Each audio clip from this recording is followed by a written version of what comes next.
Tertúlia. Boa tarde a todos. Hoje é dia 15 de junho de 2014, é um domingo. Esse é o nosso verbete de número 3054. São 5 páginas, 48 logias e 12 máximos. O título de hoje é Feedback Cosmoético. A especialidade é Cosmoeticologia. A nossa verbetógrafa é a curitibana Priscila Cervello. Estou chamando a atenção porque aqui na nossa frente tem curitibanos e ex-curitibanos, né, que vieram morar aqui em Foz. Ela não, ela mora em Curitiba, é administradora e também formada em Direito. Ela é voluntária da Conscienciologia desde 2010, docente desde 2011 e tenepsista desde 2012. O feedback cosmoético é a técnica de heterocrítica evolutiva qualificada pela intencionalidade sadia, emprego do discernimento e do parapsiquismo lúcido, capaz de aprimorar as inter-relações e troca de informações entre os interlocutores, a fim de promover a interassistência no âmbito da comunicologia interassistencial. O holopensene pessoal da criticidade cosmoética, os benigno-pensenes, os autocrítico-pensenes e a autocrítico-pensenidade cosmoética. Na fatologia, nós temos o senso autocrítico, o juízo crítico, a autoconsciência crítica cosmoética, a crítica benéfica, o feedback isento de pseudos ganhos, o feedback acolhedor e, ao mesmo tempo, esclarecedor, e por aí vai. Na parafatologia, nós temos a sinalética energética e parapsíquica pessoal, confirmatória da heterocrítica cosmoética, as inspirações extrafísicas, qualificando os feedbacks interassistenciais. Na argumentologia, na página 29, eu chamo atenção para 2 listagens que foi feito na tipologia e nas otimizações, que são muito interessantes para a gente entender essa temática. Na acabativa, na remissiologia, nós temos assertividade cosmoética, binômio empatia-assertividade, crítica benéfica, horizontalidade interassistencial e paradoxo, amizade, debate. O feedback cosmoético é a oportunidade evolutiva convergente ao maximecanismo interassistencial. Cabe ao intermissivista lúcido o para-dever de vivenciá-lo em prol da maxi-proex grupal. Questionologia. No teste de avaliação pessoal, pela escala simples de 1 a 5, em qual nível de cosmoética você enquadra as próprias heterocríticas? Já predominam os feedbacks cosmoéticos desde quando? Na bibliografia, nós temos aí 2 itens. Na mega-análise da nossa equipe, nós vamos destacar 20 itens.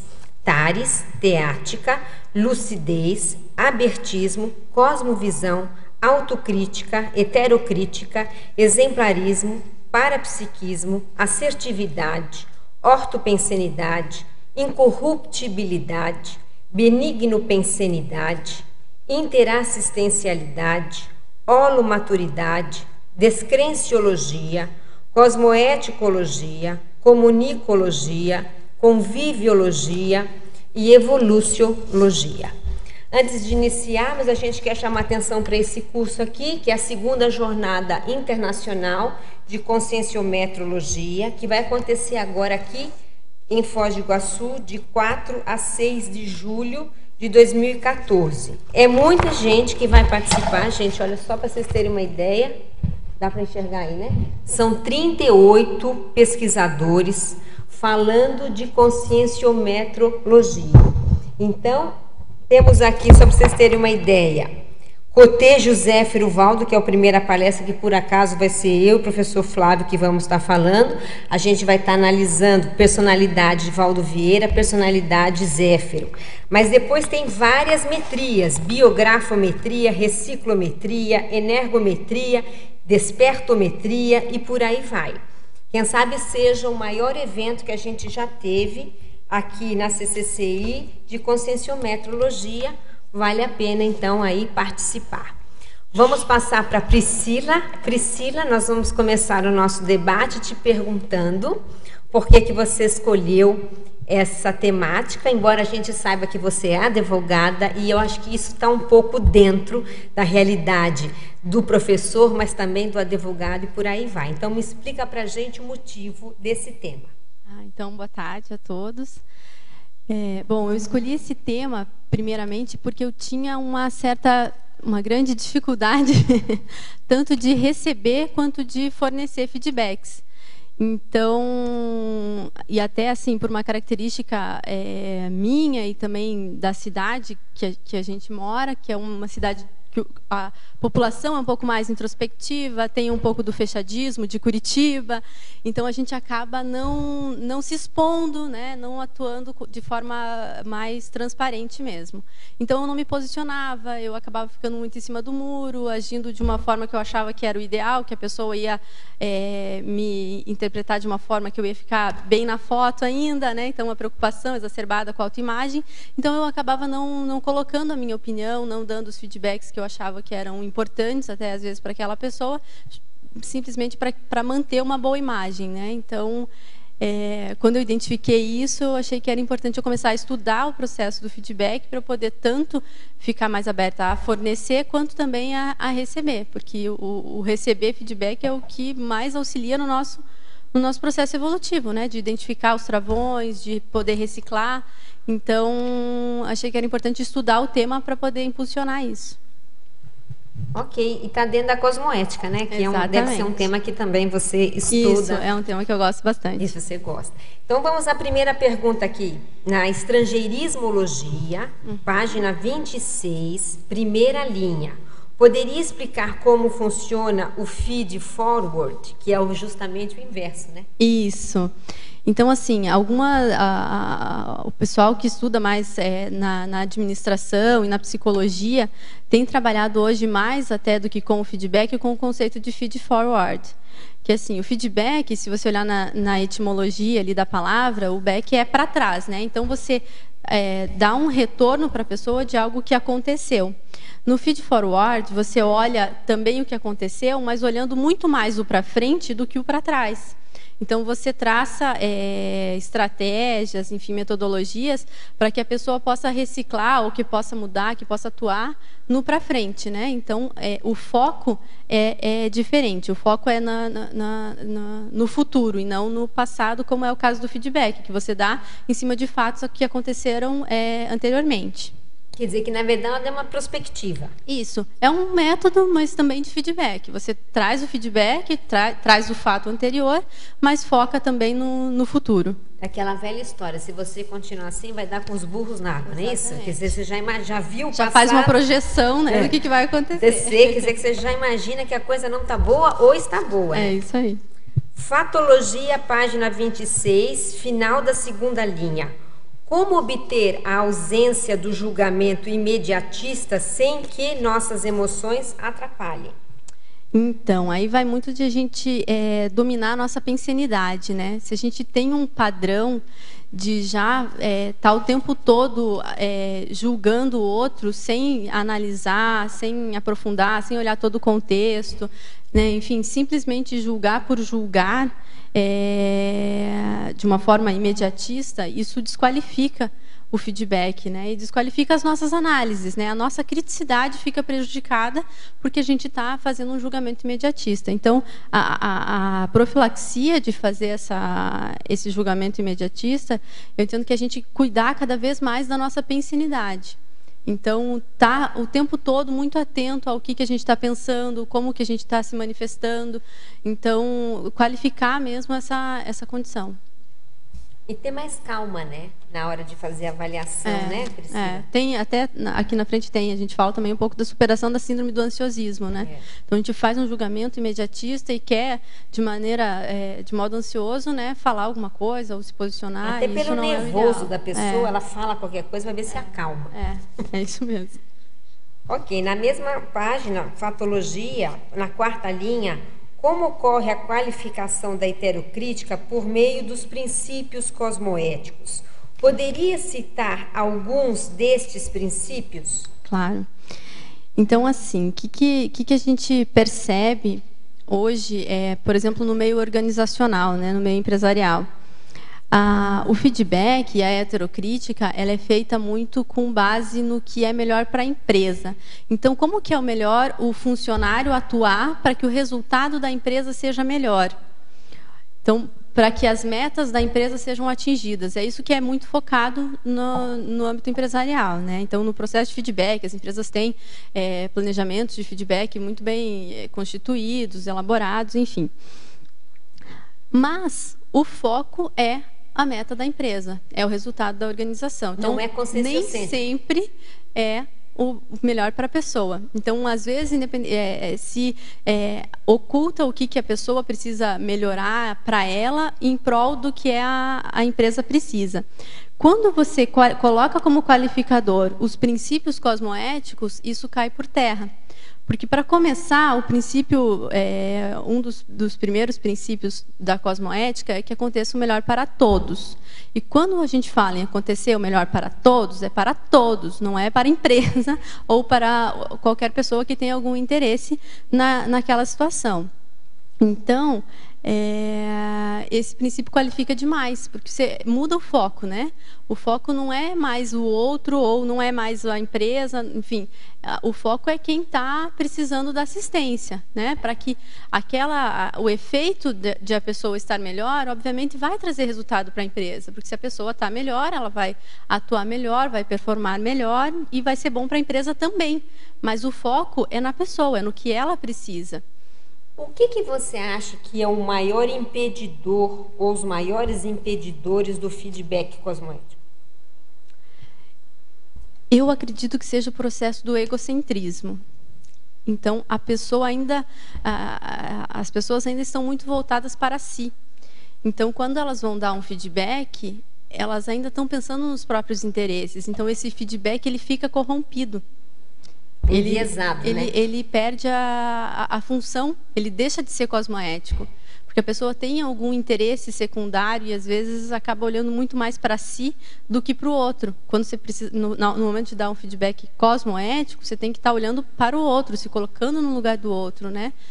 Aplicando mesmo o binômio empatia e assertividade. Então, se colocar no lugar do outro para poder ser mais assertivo. Então, sem isso, acho que a gente não consegue fornecer um feedback que seja realmente cosmoético.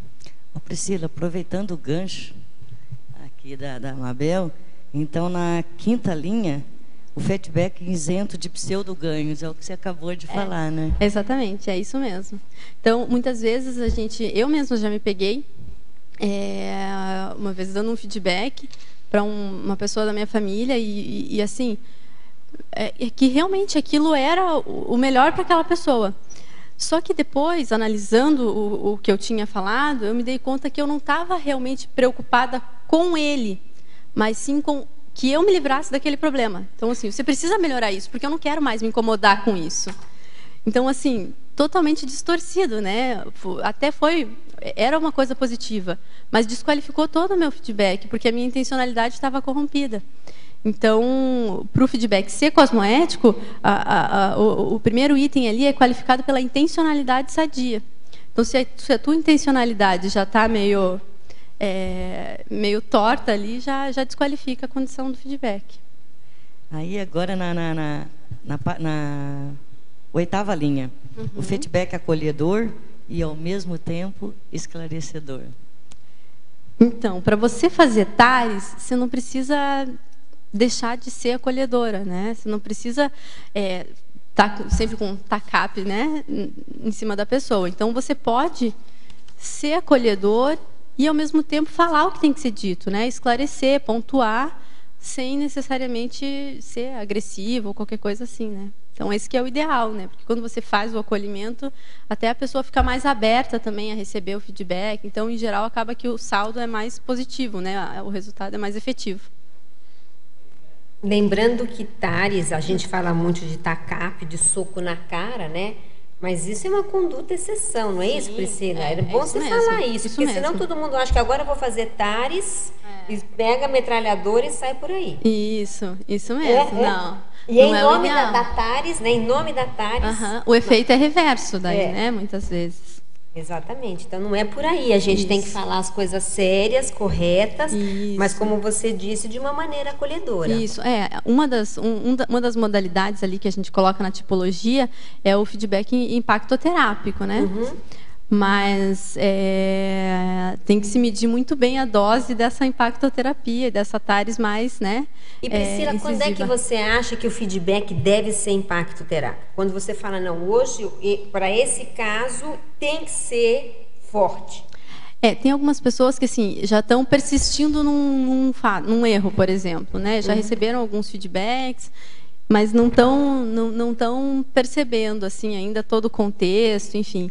Então, às vezes, para essas pessoas, o ideal é chegar mais impactante mesmo, trazer um fato, alguma coisa que deixe a pessoa impactada para ver se ela reage, né? Então, e a pessoa tem que ter estofo para isso, né? Porque a gente tem que dosar muito bem para quem que a gente pode fazer, se a pessoa está aberta e tudo mais, né?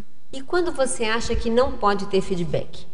Estou fazendo só perguntas difíceis, porque é difícil isso, gente. Isso não é fácil, não. Tem todo um critério de discernimento por trás dessa história que não é fácil, não. Eu acho que, assim, sempre a gente pode analisar a possibilidade de ter feedback, enfim, acho que sempre a tendência de que haja mais possibilidade de se dar feedback do que não. Ainda que essa modalidade seja uma modalidade menos convencional, né? Como eu coloquei ali, o feedback energético. Então, tem momentos que a pessoa não está realmente aberta. Então, assim, se a pessoa está muito reativa, se a pessoa está num momento de uma turbulência muito grande, acho que essa hora não é a hora dela ouvir um feedback. Não é o momento. Então, é melhor segurar, esperar para dar o feedback no momento mais propício. Então, eu vejo que essa é a única possibilidade assim, de realmente não ser o caso de dar um feedback. Senão pode até virar um estupro evolutivo, exatamente. Isso lembra muito aquela história da pessoa que chega na conscienciologia e ela descobre as ideias, ela fala, agora eu vou salvar a minha família. E ela começa, né, a querer, aí realmente não é a saída. Isso acontece nas melhores famílias. Quer dizer, ela conhece a conscienciologia e fala, é hoje que eu salvo o meu planeta, começando pela família. E ela começa a querer, até certo ponto, doutrinar o outro conscienciologicamente falando. E não é por aí, né? Não é por aí. Não mesmo. Necessariamente o efeito dessa postura é extremamente danoso. Danoso, aí tem experiência própria. Experiência prática e própria. A verbetógrafa, para as consciências que têm mania de fazer fofoca, como o feedback cosmoético pode auxiliar na modificação desse mau hábito e na melhoria do nível de ortopensenidade? Melhoria do nível de ortopensenidade. A fofoca é um processo bem complicado aí no feedback, né? Porque ele é totalmente anticosmoético, essa postura, né? A pessoa não está focada no que é melhor para aquela pessoa que está sendo o alvo da fofoca, né? Ela está simplesmente falando por falando, né? De maneira a priorista até às vezes, né? Então o foco não é no feedback cosmoético. De fato, assim, né? É realmente falar por falar. Então, o ideal é que as pessoas invertam esse papel, né? Se eu estou identificando que a pessoa tem um traço a ponto de falar para outra pessoa, de fazer uma fofoca, por que eu não posso mudar essa postura e, em vez de fazer a fofoca, chegar e chamar a pessoa para uma conversa e falar, olha, fulano, você está manifestando esse traço, eu vejo que não é uma postura adequada, será que não é o caso de você reciclar? Enfim, ter um nível de uma postura assistencial realmente, né? Mudar a postura, inverter essa condição, né? Sair da condição de ficar apontando a falha do outro e fazendo a fofoca e passar a atuar como assistente, né? Vou ajudar essa pessoa a melhorar para que ela não seja alvo de fofoca, nem de mim nem de ninguém, né? Eu fico sempre pensando se o fofoqueiro, ele não é, até certo ponto, uma concener. Sabe, essa consciência energívora, então ela quer fazer a fofoca para atrair atenção para ela, né? E ela rouba a energia do grupo. É interessante pensar nisso. Priscila, poderia comentar o efeito cotidiano do feedback cosmoético no duplismo? Não está aí exatamente na sua... Tá. Então, efeito cotidiano do feedback cosmoético no duplismo evolutivo. Ah, legal. Eu acho que eu até coloquei ali na fatologia. Tá aí. Página 27, quarta linha. A comunicação dos parceiros da dupla evolutiva através do diálogo e desinibição. Particularmente, eu entendo que a dupla evolutiva é uma das maiores oportunidades de feedback cosmoético que a gente tem. É a pessoa que a gente tem maior contato, é a pessoa que mais nos conhece, que conhece todos os nossos travões, todos os nossos traços fortes. É a pessoa com quem a gente devia ter um maior nível de desinibição mesmo, para colocar todos os nossos medos, os nossos anseios, enfim. Então, eu acho que o efeito acaba sendo muito positivo, porque a gente tem um nível de abertismo, um nível de entrosamento muito maior, que possibilita que a troca de feedback seja muito mais profunda, seja muito mais cirúrgica. Então, eu acho que o efeito é extremamente positivo. Assim, é uma das maiores oportunidades, a gente tem que aproveitar e fazer cada vez mais uso dessa oportunidade. Se na dupla não há feedback, onde é que vai haver, exatamente, né? Exatamente. Você não está ali dentro de casa? Pensenologia, página 26, penúltima linha. O que caracteriza a autocriticopensenidade cosmoética? Poderia exemplificar? Aqui eu entendo que é a gente mudar trabalhar a nossa pensenidade para que ela seja cada vez mais autocrítica. Então, assim, olhar para os nossos traços, olhar para a nossa pensenidade de maneira cada vez mais crítica, mas com cosmoética. Então, eu não vou ficar me flagelando por uma determinada postura, por um determinado trafar, porque isso é anticosmoético, é antievolutivo, né? Eu ficar simplesmente me flagelando, ficar com um processo de autocobrança, isso acaba trazendo apesar de eu estar analisando aquele traço criticamente, ele vai contra a reciclagem, porque eu estou simplesmente me vitimizando. Isso é anticosmoético. Eu tenho que partir para ação, sair da condição de vítima e agir, né? Priscila, você sabe que era bom você falar, tem um termo aí que sempre dá confusão na cabeça das pessoas, que é o autoimperdoador. Uhum. Porque o professor Valdo sempre fala, não, sejamos autoimperdoadores. Aí vem aquele psicólogo e diz assim, mas imagina, você tem que saber perdoar as suas falhas, porque afinal de contas você não pode se vitimizar, etc. Como é que é esse limite? Então, eu acho que eu até coloquei aqui a condição do hétero-perdoador e do auto-imperdoador. Então, assim, a gente não pode ficar se cobrando, se auto-imperdoar, a ponto de ficar se chicoteando, né? Então, a gente tem que, algumas falhas, a gente tem que perdoar a falha, mas seguir em frente e buscar não repetir mais aquele mesmo erro. Então, nesse não repetir mais o mesmo erro, que é o auto-imperdoador. Então, assim, se eu já identifiquei um erro, uma falha, um vício de postura, de conduta, então eu tenho que reciclar aquilo. Então, eu não posso mais ficar me perdoando por incorrer sempre no mesmo erro. Então, aquilo eu tenho que superar. Então, nesse sentido, então, é claro que eu falhei, eu vou me perdoar, mas eu vou reciclar. Eu não posso ficar incorrendo novamente várias vezes naquele mesmo erro. Eu entendo que é nesse sentido que vem aí o auto-imperdoador. Que tem a ver com aquele auto-orto-absolutismo. Que está ali no memorando, está ali? Não sei se está ali. Primeiro, sim. Tá. Que é esse absolutismo da decisão, né? Isso mesmo. E a Macita? Tem uma pergunta ali na página 28, síndromologia, sobre a remissão da síndrome do perfeccionismo. Você pode correlacionar aí com o tema? Posso. Então, assim, eu apresento um pouco, já em menor grau, a síndrome do perfeccionismo. Então, a pessoa que tem a síndrome do perfeccionismo, ela não consegue chegar ao ponto de dar um feedback, porque ela acha que ela nunca está pronta. O feedback nunca está perfeito. Sempre falta alguma coisa, então ela não consegue desenvolver alguma coisa porque está sempre faltando, né? Então, isso acaba prejudicando o desenvolvimento, né? Então, ou ela pode também estar sempre exigindo uma perfeição dos outros, né? Também, exatamente. E então, aí é o hétero imperdoador, que já é negativo, não é isso, Yamacita? Isso, hétero isso criticante, cosmoético. Exatamente. Qual seria a técnica, então, para superar? Como que você trabalhou isso? Você pode comentar? Aprendendo a errar. É difícil, né? Porque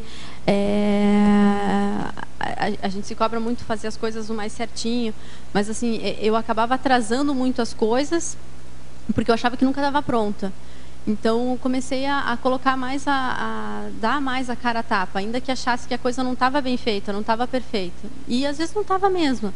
Mas eu vou me expor, eu vou me colocar e vamos ver o que acontece. Vamos deixar, ainda que não esteja perfeito, vamos lapidando aos poucos, né? Então, acho que a exposição ajuda muito. Sim. Nesse postergar, você já teve alguma experiência de perder o timing do processo, da assistência? Ou de uma atividade, né? Ou de uma atividade. Eu acho que já, Keiko, mas eu não consigo, assim, agora me rememorar de nenhum fato assim, mais pontual para eu trazer aqui.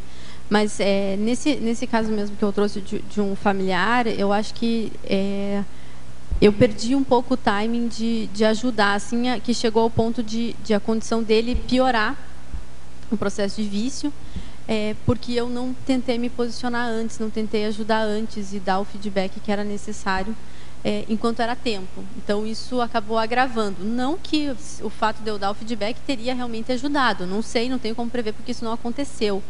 E quando aconteceu, eu já estava numa situação mais crítica. Sim. Então... mas acho que a gente também não pode entrar no processo de culpa, porque todo é um processo, né, intra e extrafísico, e lógico que extrafisicamente também tem consegues ajudando, e sempre tem um plano B, né? Se não o plano A falhou, tem um plano B, plano C, né? Isso. E aí a gente vai aprendendo com isso. Né? Eu acho que é isso, assim, eu talvez tenha perdido a oportunidade, mas quando eu me dei conta, eu não deixei de me posicionar, entendeu? Eu não fiquei puxa, não falei e continuar não falando. Não, puxa, eu não falei, então agora eu tenho que falar, agora é hora de sentar e conversar, entendeu? Talvez tenha perdido um pouco o time, mas eu não me omiti depois de identificado, entendeu? Priscila, acho que o perfeccionismo é resultado também de uma falta de um auto-feedback cosmoético, né? Que a pessoa está querendo colocar em cima de si mesma uma crítica muito pesada, exigindo uma perfeição. E a perfeição não existe, né? Então não adianta a gente esperar chegar a essa condição, que a gente não vai chegar nunca, né? Sim. Isso tem a ver com a próxima pergunta, Priscila. A pergunta é Fatologia, página 26, final da primeira linha. Poderia explicitar a autoconsciência crítica cosmoética? Tá. Então, é justamente a gente ter essa condição de o tempo todo tá analisando os nossos atos, as nossas atitudes de maneira crítica e cosmoética. Então, até que ponto que como é que está o nosso nível de autoconscientização, né? Primeiro que a gente precisa ter a autoconscientização, né? Que às vezes a gente não está totalmente lúcido quanto à nossa condição de consciência multidimensional, né? Então, primeiro ter essa autoconscientização e que ela seja crítica e cosmoética. Então, todos os nossos atos, todos os nossos traços, analisar sempre de maneira bastante crítica e cosmoética.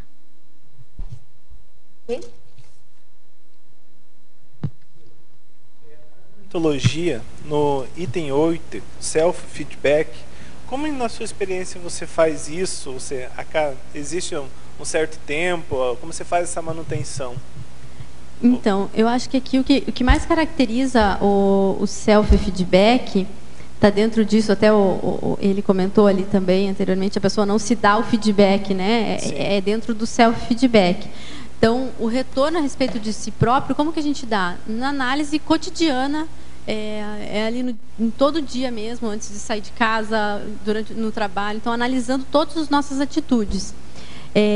Mas o que eu vejo que mais me ajuda nessa questão do self-feedback é estar em constante contato com a nossa lista de trafares e trafores, que é a gente ter essa consciência dos nossos traços nos ajuda a superá-los. Então, mas sempre com uma visão mais traforista, né?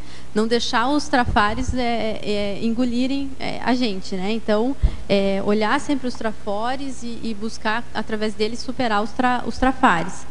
Então, eu acho que o self-feedback ajuda muito nisso. A gente está olhando realmente para os nossos travões, para as nossas dificuldades. Olha, eu aqui de novo, em cima do que a Priscila falou, conscienciometrologia. Exatamente. Que é o que dá, quem sabe, o melhor feedback pessoal, né? E se a gente não está com isso bem calçado, se a gente não tem essa condição de ter um discernimento maior sobre a nossa condição, isso prejudica o falar do outro, dar o feedback para o outro, né? Porque às vezes aquilo vai meio que sem energia, né? Porque a gente ainda manifesta algumas atitudes e quer falar do outro, né? Porque é fácil a gente apontar o dedo para o outro, mas a gente às vezes não olha para os nossos travões, né? Para os nossos traços. Então, ter isso muito claro para a gente dos nossos traços é fundamental. Essa autocrítica é o primeiro passo para a gente conseguir fornecer um feedback cosmoético. Agora, então, vamos piorar antes de passar aqui. Como é que a gente chega nessa autocrítica? O que facilita essa autocrítica cosmoética? A conscienciometria. Tá vendo? Vou valorizar também ali mas enfim, eu acho que é a autopesquisa mesmo, não tem como fugir disso. A gente está se autopesquisando, olhando cada vez mais para si, a cada atitude, a cada passo, está olhando realmente a nossa forma de se manifestar, né? Eu acho que o autoconhecimento é o primeiro passo. Caminho, né? Oi. Sim. Esse é abertismo, acho, né? É o abertismo. Esse abertismo. Que é a primeira otimização ali, né, da lista, é o abertismo consciencial. É o abertismo, que é o contrário do fechadismo que ela começou falando aí na nossa pergunta. Exatamente. Oi, Priscila. Na página 28, vamos lá na mitologia, dá para você ampliar mais aqui esses 3 mitos? O mito da imparcialidade, né? O mito da divinização de consciências e o mito de não julgar para não ser julgado. Tá, legal. Então, o mito da imparcialidade, você falou, né? Então, é o mito da isenção. Então, assim, é muito difícil quando a gente faz uma análise, a gente ser totalmente imparcial, ser isento. A gente busca cada vez mais essa isenção, mas a gente já tem algum conhecimento prévio, algum juízo anterior que acaba nos levando para alguma conclusão. Então, a imparcialidade, a isenção total, na minha visão, é um mito, porque ela não é muito difícil a gente conseguir chegar a esse nível, chegar a esse ponto de não ter, porque a gente tem os nossos. Eu acho que não é difícil, é impossível. Porque você não pode jogar o ego fora. Você faz o que com o ego? Não é isso? Exatamente. Não dá para tira o ego e agora julga. Exatamente. Não tem possibilidade. A consciência está ali, viva, isso, né? É a mesma coisa desse mito do jornalista isento. Não existe isso. Ou da isenção na pesquisa. Então, a ciência convencional não se envolve. Também não é possível por causa da energia. Então, ela está bem... E a imparcialidade do magistrado? Eu acho que ela vai melhorar, ela vai falar melhor que eu, mas acho que é equanimidade. Mas essa coisa da isenção, né? Exatamente. Mas o mesmo magistrado, ele já tem algum conhecimento, alguma coisa que vai interferir ali naquela análise, né? Então, inevitavelmente, tem esse cunho dos conhecimentos prévios, das vivências anteriores, de tudo isso que vai ter algum nível de influência ali. Por mais que, naquele caso em específico, para aqueles fatos e para aqueles envolvidos, ele esteja tentando olhar de maneira isenta. Mas os conhecimentos que ele tem e as vivências vão interferir naquele julgamento. Eu acho que essa isenção, Priscila, veja se o que você pensa como advogada, ela passa muito de você não puxar sardinha para nenhum lado, né? Justamente, e ser correto. Mas o seu eu está lá. Né? Não tem como tirar, né? Não você tira o eu de você e dá um posicionamento. Não é possível isso, né? Mas entra muito mais na equanimidade, né? Como você já falou. Quem sabe acha que essa palavra seja mais correta. Não sei se é isso, né? Não sei se tem mais advogados presentes hoje.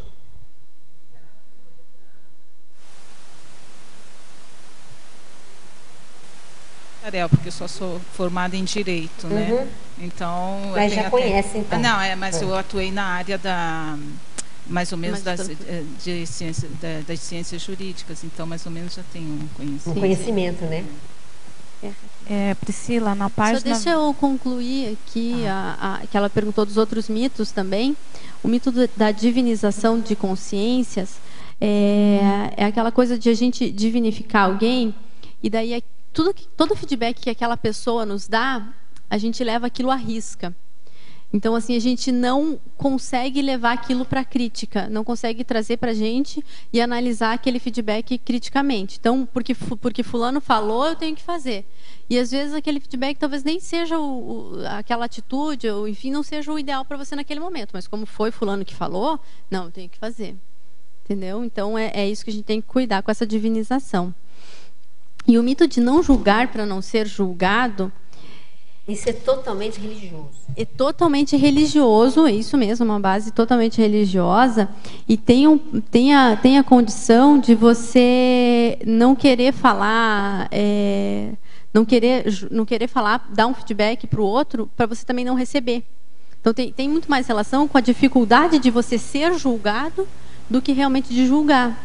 Então eu tenho um receio, eu tenho uma dificuldade de que as pessoas olhem para mim, de que as pessoas falem de mim, então eu não vou falar de ninguém para que ninguém fale de mim. Então eu faço um negocinho comigo mesma, entendeu? Para que ninguém fale de mim, ninguém me julgue e ninguém me dê nenhum feedback cosmoético, eu não vou dar feedback para ninguém também. Mas olha, para nivelando por baixo. Faz pouco tempo que caiu por terra isso aqui, não julgar para não ser julgado. Porque eu achava que realmente era uma coisa válida. Mas que era uma coisa boa. E assistencial. Pensei até que... Mas foi numa das mini tertúlias, e olha que eu já estava aqui. Foi numa das mini tertúlias do professor Valdo que eu ouvi. Falei, nossa, então não estou tão correta assim, não. Eu não levei assim, com profundidade a respeito dessa frase toda. E por que você chegou à conclusão que não é o ideal? Não é o ideal, porque realmente você acaba ficando no fechadismo. Eu não te cutuco para não ser cutucado, entende? Eu não vou te julgar, porque aí também você também não vai me dar o feedback. Isso é o princípio da TACOM, né? Isso.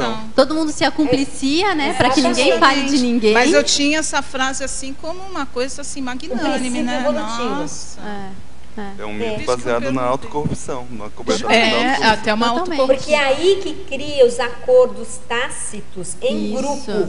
Isso. Do Lula. Que cobertou todo mundo. Eu não falo, você não fala, nós vamos ficar bem na fita e vamos embora, né? Vamos todo mundo se acumplicia Exatamente. Do lado negativo, né? Priscila. Pode falar. Priscila, aqui na página 27, em efeitologia, o efeito danoso da omissão deficitária. Como que você vê essa questão aí? Eu acho que foi aquilo que eu falei até em relação àquele meu exemplo do meu familiar, né? Que eu me omiti, e talvez tenha sido de maneira deficitária, porque o problema se agravou.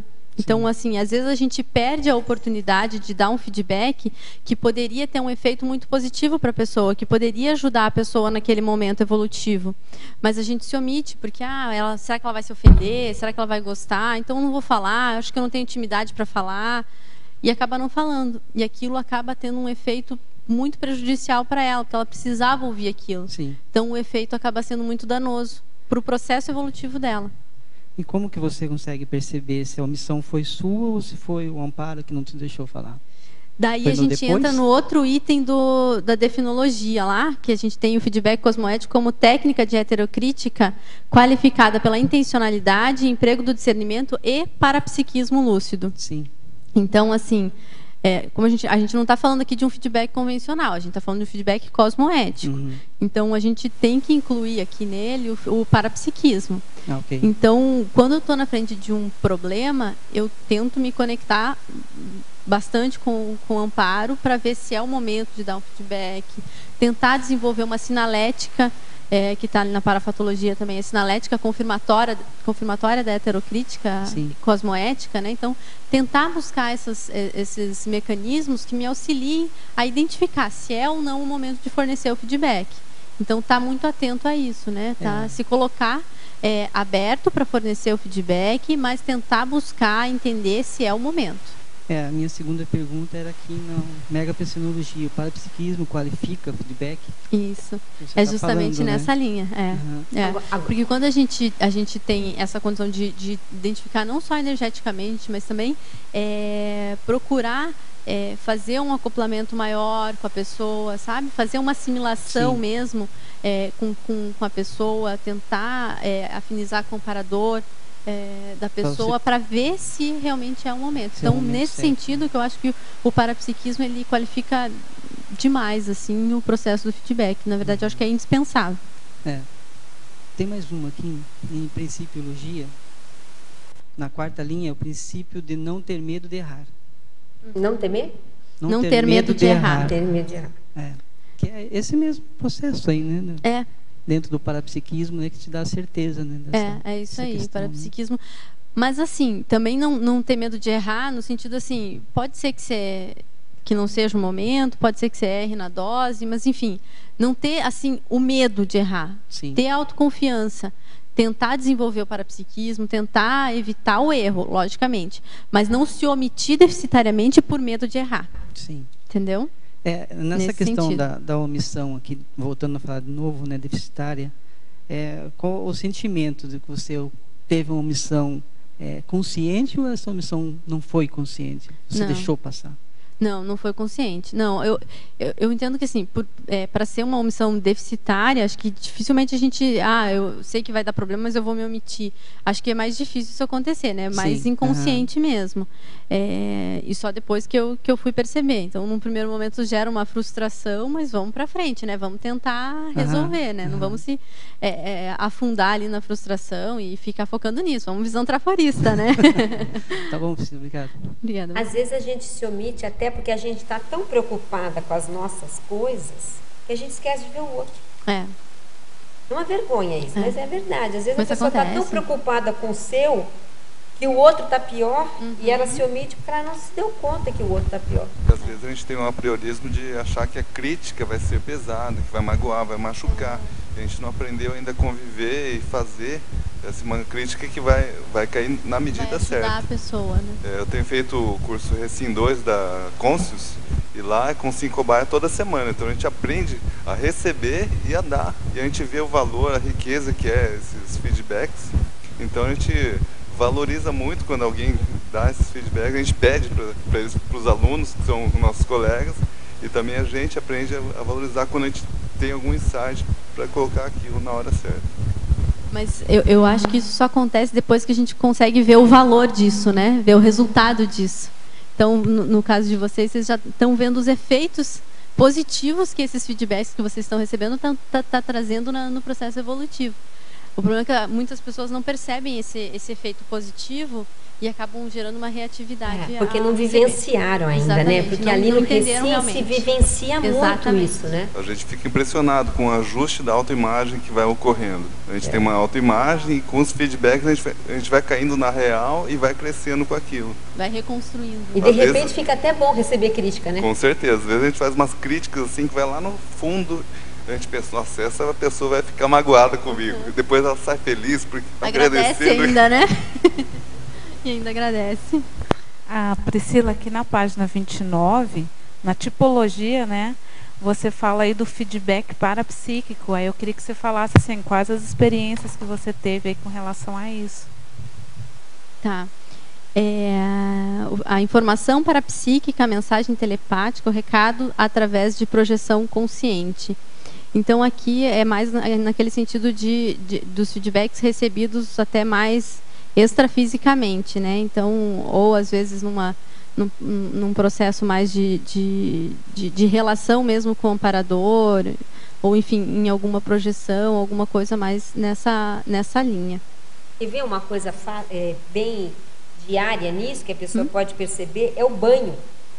O para-banho energético. Então você está fazendo alguma coisa, será que eu estou certa? Recebe um banho, aí verifica que é positivo.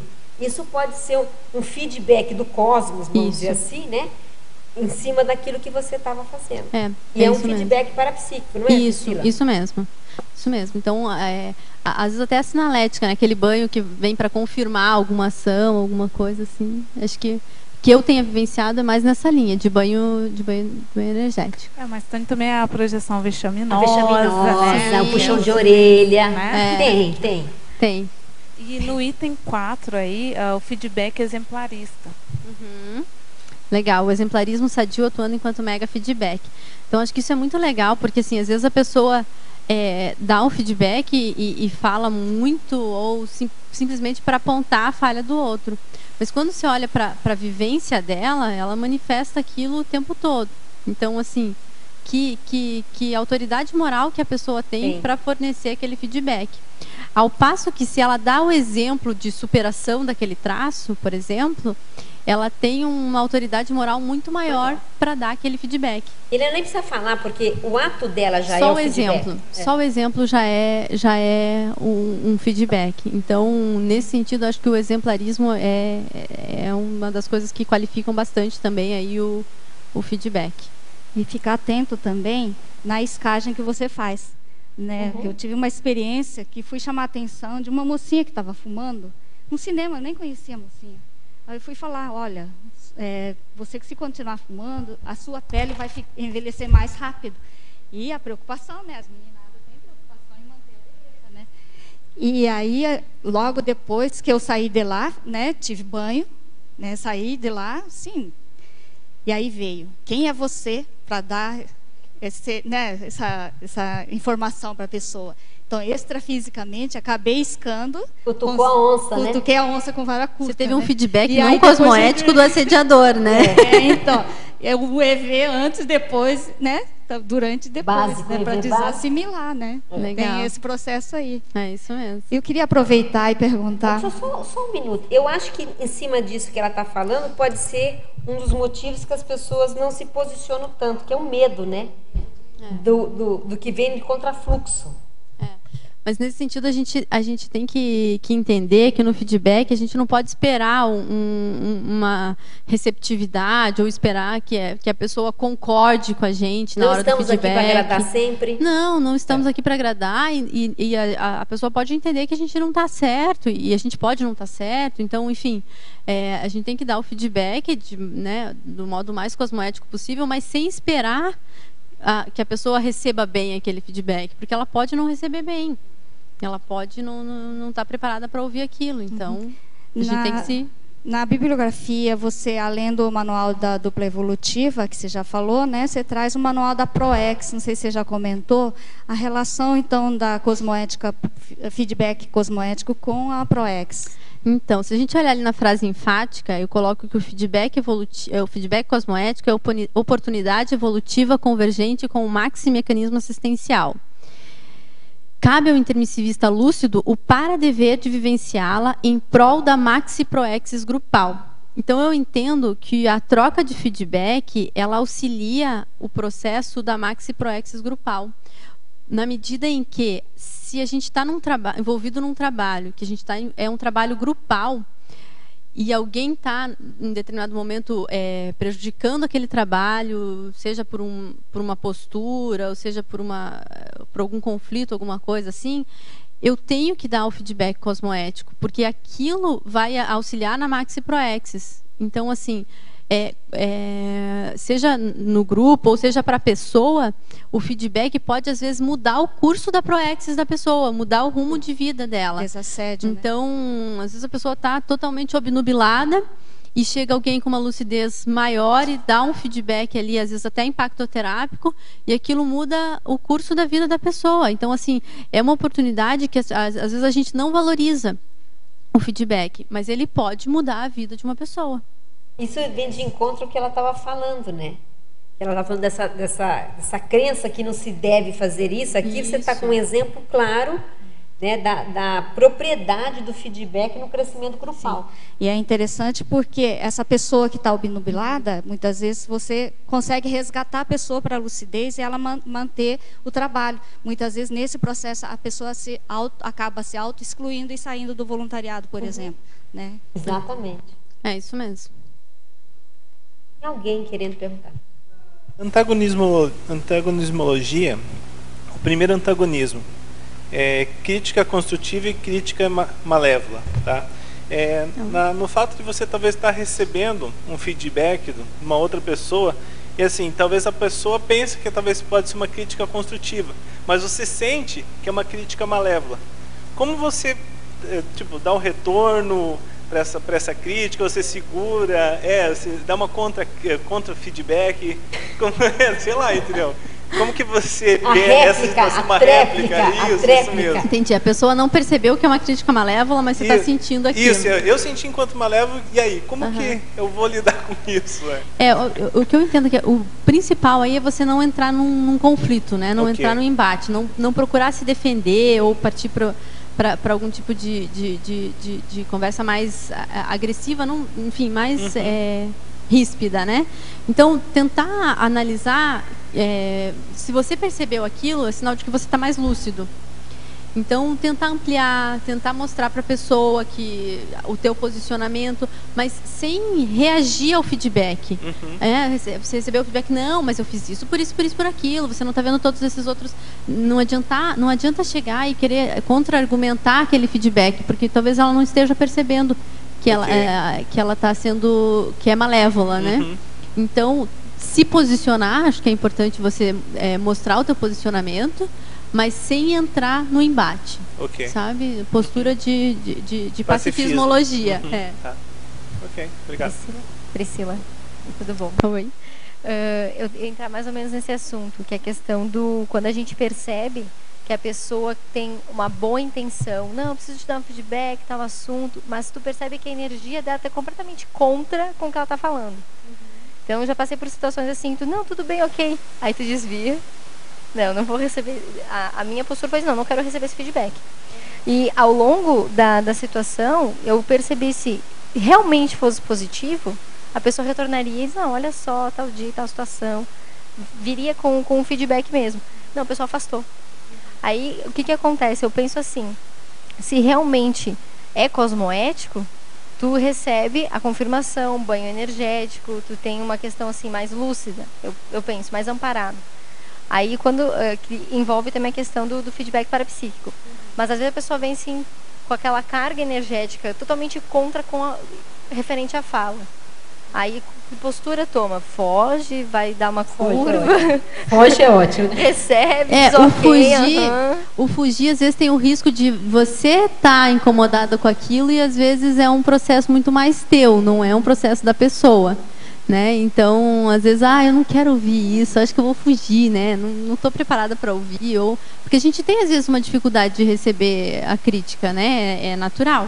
Então, eu entendo que a gente tem que enfrentar, né? Vou ouvir e se aquilo for realmente uma crítica malévola, né? Sem sentido, eu me posiciono ou, ok, tá bom, você deu o teu feedback, né? E vamos em frente. Não ficar supervalorizando também, entendeu? O fato da pessoa estar nessa condição. Eu acho que a gente tem que estar, se a gente está mais lúcido de que ela está com essa postura, não valorizar, mas se posicionar.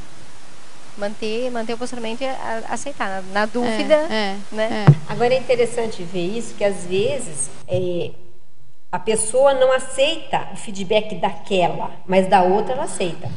Isso é importante, isso é bom a gente cuidar, porque eu já ouvi de pessoas dizerem que só aceitam feedback de EPICOM, por exemplo. Então, assim, uma postura... Essa está em maus lençóis. Está em péssimos lençóis. Porque, eu quero dizer, tem poucos. Sim. Então, não adianta, gente, a gente tem que viver com todo mundo. Claro, não, e independente, né?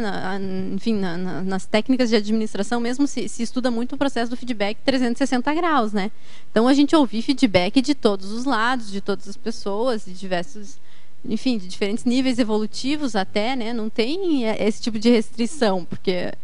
Agora, isso é bem interessante. Isso que é elitismo aplicado ao feedback, né? Total. É bem interessante porque eu já passei por isso, nessa situação, e aí acaba escolhendo os professores. Por exemplo, ECP1. Quem que são os professores? ECP2. Quem que é o professor? Né? E a gente acaba perdendo a oportunidade de aprender, de fazer assistência por isso.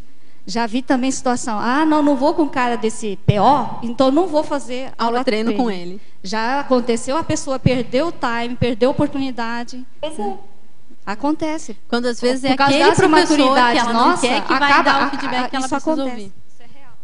É interessante estudar isso. E lembrando, né, há um ditado, uma máxima aqui na Conscienciologia, que até o professor Valdo fala, que os melhores feedbacks vêm dos assediadores. Sim.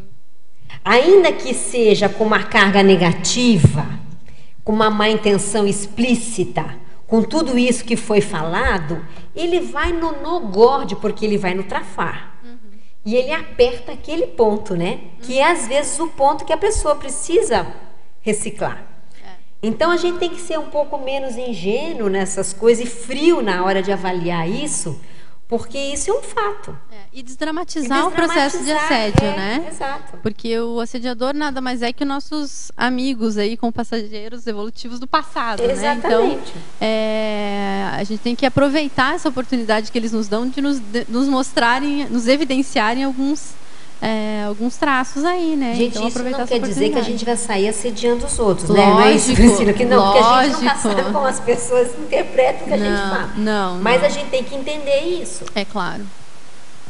Uma dúvida que eu tenho, Priscila, é com relação ao feedback que a gente vai dar. Se a pessoa, por exemplo, a gente vê que a pessoa não está afim de receber aquele feedback, ela não está... E assim, qual que é o limite? Você faz o feedback quando é necessário, independente da vontade da pessoa ou não, ou você respeita a vontade da pessoa? Varia. Não tem uma receita de bolo, não tem uma regra. Porque assim, às vezes a pessoa não quer ouvir porque ela não quer reciclar. Né? Então, às vezes é o caso de você chegar ali e dar um esbregue, né? Como tem outro verbete aí da Eliana. E falar mesmo, peraí, amigo, vem cá, né? Não está na hora de você reciclar esse traço. Mas às vezes ela não está preparada mesmo. Ela não quer ouvir porque ela não tem estofo naquele momento. Então é melhor respeitar. Então aí vai muito caso a caso, sabe? A gente vai... e não tem uma receita assim, você tem que fazer assim para identificar. Não, vai muito do feeling.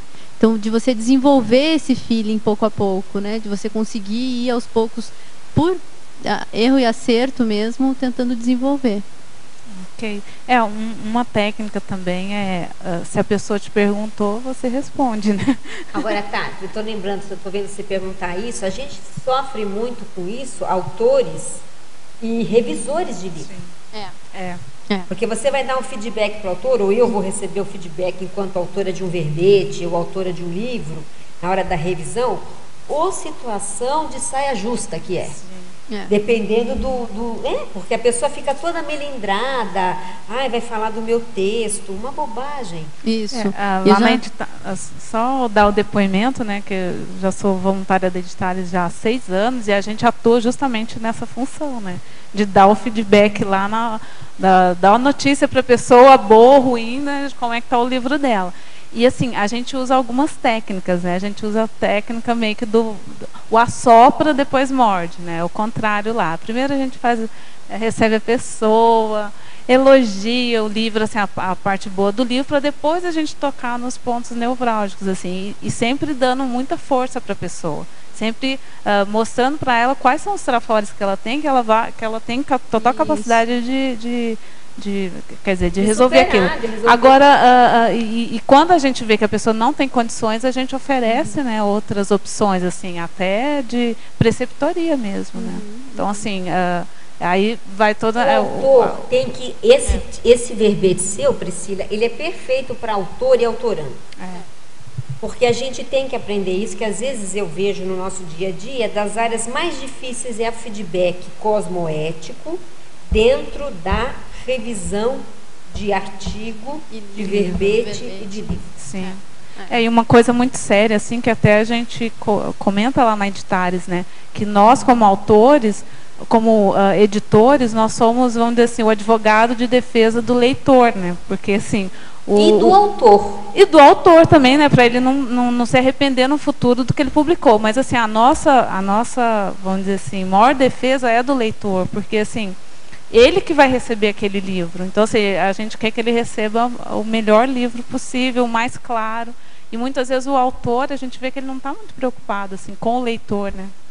Ele não chegou nessa fase. Não chegou ainda. Mas acho que o único cuidado que a gente tem que ter também no momento da revisão é porque às vezes algum item da revisão pode pegar para o revisor também. Porque o revisor também tem seus traços, né? Então, acho que esse equilíbrio também, né, olhar para o autor, mas também fornecer o feedback pensando, se colocando também no lugar do autor, né, de quem escreveu. Então, eu acho que aí está a complexidade. A complexidade, só um minutinho, está aí porque o revisor faz o feedback para o autor, mas quem diz que ele está sempre certo? Isso, exatamente. Você está entendendo? Então, aquilo ali é feedback em cima de feedback. Isso, é uma troca. É uma troca. Então, e tem que aprender. O revisor tem que aprender, o autorando, o autor tem que aprender, porque isso aí é complexo. E o autor não precisa aceitar todos os feedbacks do revisor, né? Ele tem a obra dele, né? Então, ele pode adaptar, né? Eu coloquei, inclusive, na fatologia essa condição da revisão, né? Do verbete ali, especialmente do programa verbetografia. Então, é isso que eu queria perguntar. Pois não. Pode ser, Pilar? Eu iria complementar também. Tira no par ou ímpar.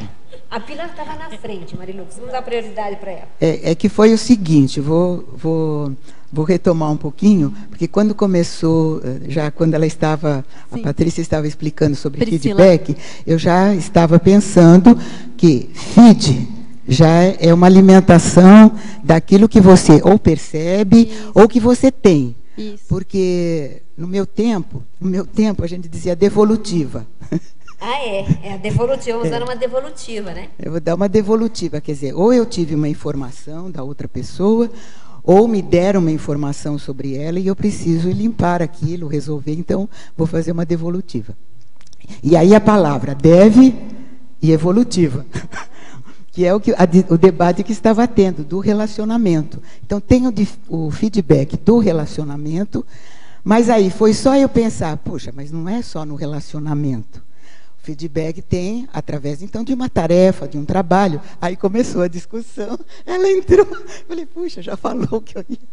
Que era bem nisso, era então separar o feedback do relacionamento. Então, eu estou aqui com o Cláudio, ele vai me falar alguma coisa, eu falo para ele, a gente troca aqui feedbacks positivos ou negativos, ou bons ou não, ou maus, né, malévolos.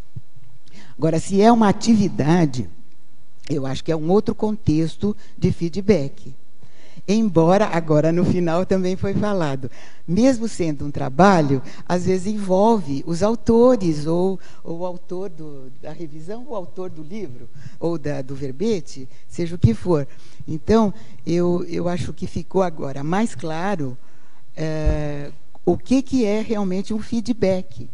Feedback, então, depende muito da situação e das pessoas envolvidas. Que relacionamento tem essas pessoas? Seja desta vida, agora ficou mais complexo, que ela lembrou, a Mabel ainda lembrou, puxa, aí complexifica, porque eu estou reencontrando alguém do meu passado, que está revisando um trabalho meu, e através desse trabalho é que eu vou fazer uma recomposição com essa pessoa. Gente, é complexo esse assunto da Priscila, dá livro. Vai dar. Né, Priscila? Vai dar. Eu sempre olho o livro. Verbete, para mim, vai virar livro. Né? Mas a minha intenção é realmente escrever. Então, mas isso que a Pilar estava falando, está ali no paradoxo, e também na remissiologia, se eu não me engano, eu também citei o paradoxo amizade e debate.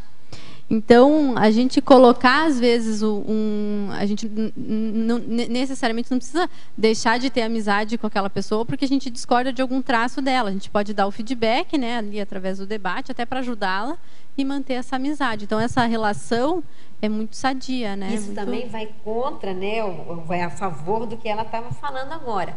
Se é meu amigo, eu não posso falar. Não, se é seu amigo, você tem que deve falar, né? É aí que o dever é maior, né? O dever ajudar é maior. O amigo. O para-dever é maior. O para-dever aumenta. Ô, Priscila. Oi. Continuando isso daí, como foi para você as heterocríticas fornecidas no curso de Programa de Verbetografia da Associação Internacional da Enciclopediologia Conscienciológica, Enciclosapiens? Agora é assim, fale tudo, abra seu coração, é isso?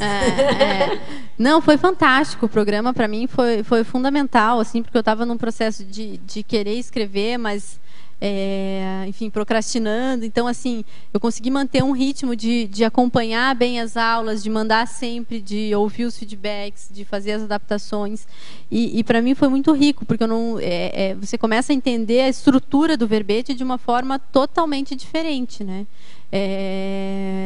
Então, assim, aquelas coisas que o conforto, realmente entender o porquê das coisas, o porquê que aquela sessão está ali, o porquê que tem aquilo. Então, assim, nesse sentido, foi muito rico receber os feedbacks. Então, eu sempre mandava, obrigado por seus feedbacks cosmoéticos, né? Porque então, o pessoal... houve então a sinergismo entre o programa de verbetografia, né? Total, total, muito isso bom. Foi bom. Eu vou acrescentar, eu sou uma pessoa, sou muito favorável a revisor. Acho que o revisor, a gente devia fazer um busto aos revisores desse planeta. Porque o revisor é o maior amparador do autor. Sim, sim. Ao invés do autor olhar o revisor como um inquisidor, porque às vezes é o que ele enxerga, ele tem que olhar como amparador.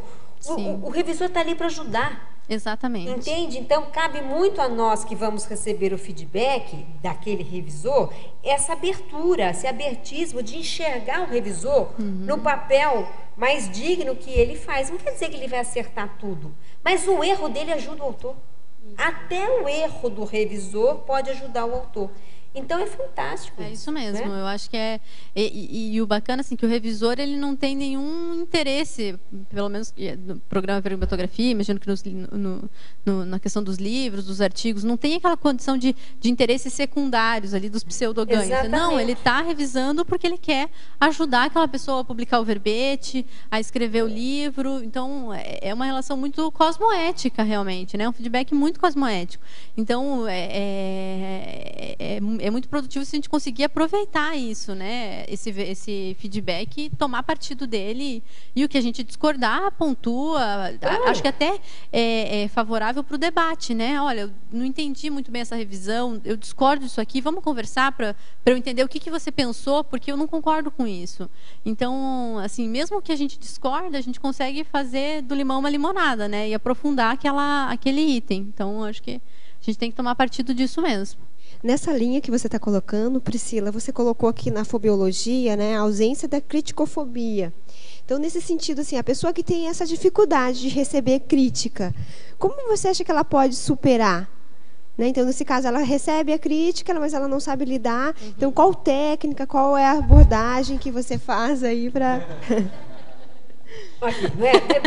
É isso aí, conscienciometria. Conscienciometria. Acho que a autopesquisa é um dos fatores que, sem dúvida, vai ajudar muito, porque a pessoa, quanto mais ela se conhece, mais ela fica aberta a entender realmente o micro-universo dela. Mas uma coisa que me ajudou a romper um pouco essa fobia foi estudar o feedback. Entender como dar feedback, como fornecer feedback. Porque à medida que você vai entendendo as dificuldades, todas as minúcias que envolvem aí fornecer o feedback, você começa a ampliar até a forma de você receber. Porque você consegue perceber o todo. Entendeu? Então, eu acho que estudar o como fornecer feedback auxilia na superação da fobia. Porque você se abre muito mais para receber também. Priscila, às vezes a pessoa tem dificuldade de fornecer feedback porque tem dificuldade de receber. Isso. Né? Então, aquela experiência de você pedir feedback para alguém, de você, né, aprender a receber feedback, eu acho que também é um processo interessante para desenvolver. Demais. Eu acho que assim, até estava comentando ontem, né, de a gente quando tem dificuldade, se eu tenho uma dificuldade muito grande, eu identifiquei que eu tenho essa dificuldade e quero superar, pedir aqueles feedbacks, vamos começar de leve, né? Vou pedir um feedback, vou pedir uma lista de qualidades para alguém. Faz uma lista de trafores para mim, faz uma lista, peço às vezes para uma pessoa mais próxima, né, para não me expor demais. Mãe, faz uma lista para mim das minhas qualidades. Depois vou para os defeitos, né? Agora faz uma lista de defeitos e depois você vai pedindo para os pares, para os amigos, enfim, expandindo aos poucos, né, para ver como é que você lida. Desafetos. Aí quando chegou nos desafetos ficou ótimo. Eu ia chegar lá. Daí, quando no último passo você começa a pedir para os desafetos, que daí já é um pouco mais crítico, né? Ô Priscila, você falou aqui da filiologia, da autocriticofilia. Isso. Muitas vezes você tem autocriticofilia ou até mesmo a ausência da criticofobia, mas o outro não tem, né? Aí você se torna um assediador da pessoa, né? Porque a pessoa não tem a autocriticofilia. Então a ideia, acho que talvez abrir o processo do diálogo. Você abre o processo do diálogo. Isso. Se a pessoa não quiser, como é que fica, né? Aí você às vezes transforma a vida dela na praça pública, né?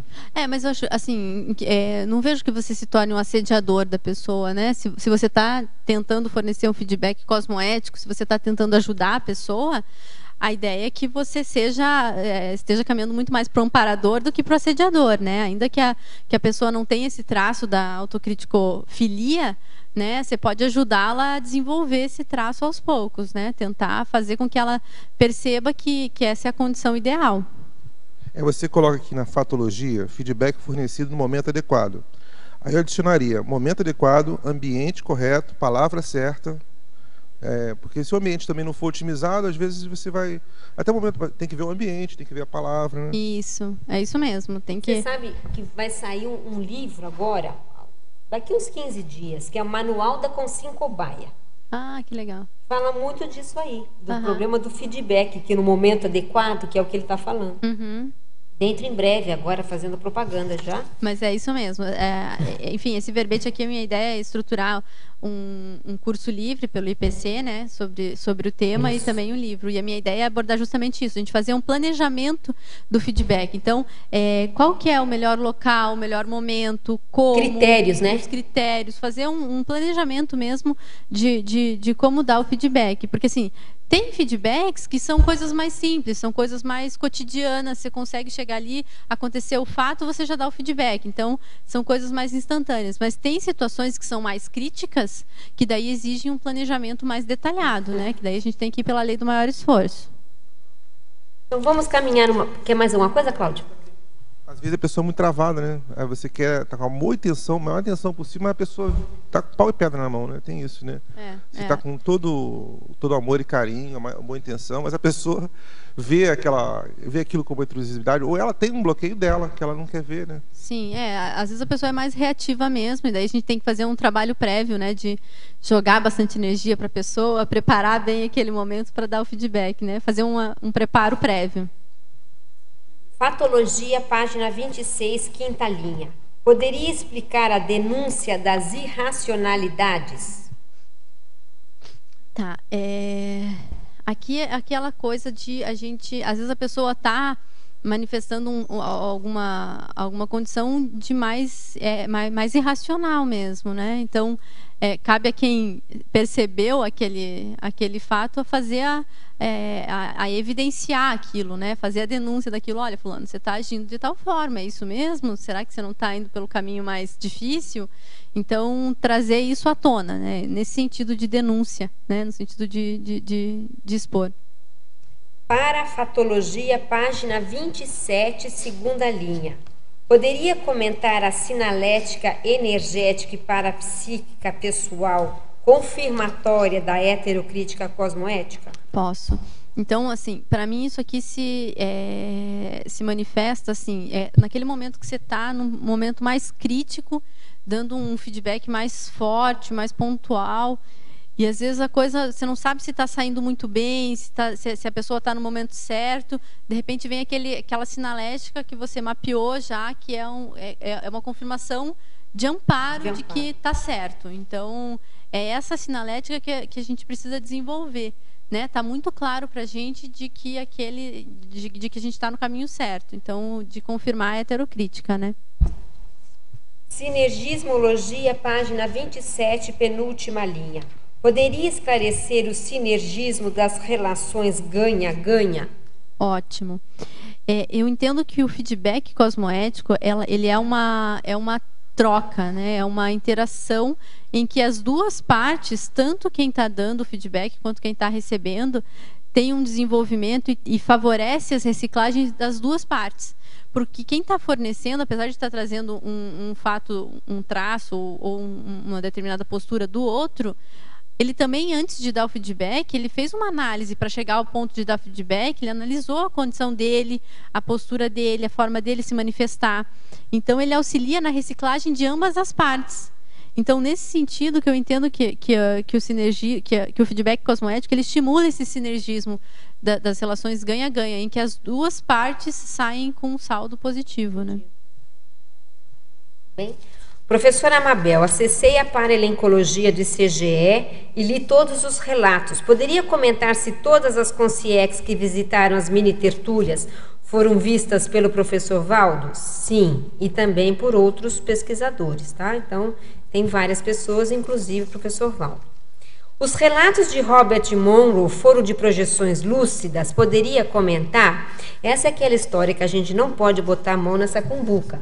Parece, pelo que ele relata ali, nos livros, que a maioria foram projeções, mas até que ponto a gente pode dizer que todas foram 100% lúcidas? Será que não teve devaneio? Aí fica difícil de uma pessoa de fora julgar. Mas, a princípio, muitas daquelas projeções foram lúcidas. Ele percebeu o que estava acontecendo. Tá? A verbetógrafa, Fatologia, página 26, sexta linha. Poderia discorrer, se possível com exemplos, sobre os pontos cegos conscienciais evidenciados? Tá, então, às vezes a pessoa, ela está focando, ela identificou um traço dela, uma forma de se manifestar que evidencia um determinado traço. E ela começa a buscar uma reciclagem, enfim, daquele traço, só que ela não identificou que tem alguns pontos que são a chave daquilo que é o ponto cego, que ela está, às vezes, focando em um traço, mas tem um outro ponto que acaba prejudicando ela, que acaba ocasionando aquilo.